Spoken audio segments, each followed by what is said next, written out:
Bonjour et bienvenue chez DigiSchool. Je suis Vanessa Brossard, votre professeure d'histoire-géographie. Aujourd'hui, nous allons travailler un chapitre de terminale, la mémoire de la Seconde Guerre mondiale. Et pour cela, nous allons étudier la fin de la période, la mémoire officielle de la Seconde Guerre mondiale.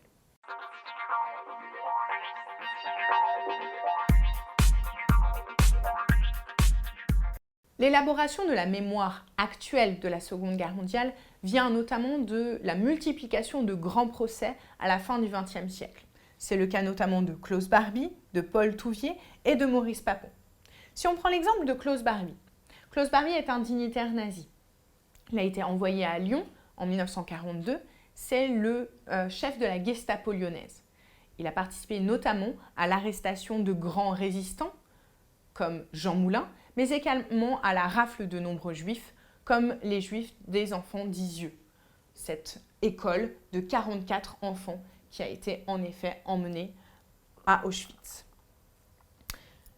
Ces grands procès suivent ensuite la reconnaissance officielle de la part du gouvernement français du rôle de l'État Vichy pendant la Seconde Guerre mondiale.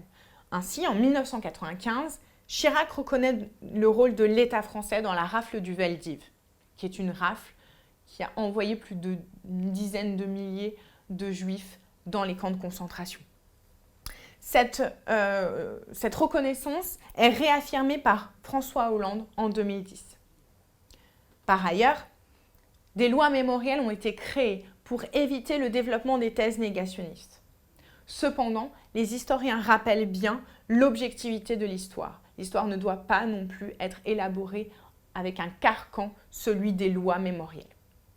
Merci d'avoir regardé cette vidéo. N'hésitez pas à regarder les autres vidéos en lien avec le programme de terminale et à bientôt chez DigiSchool.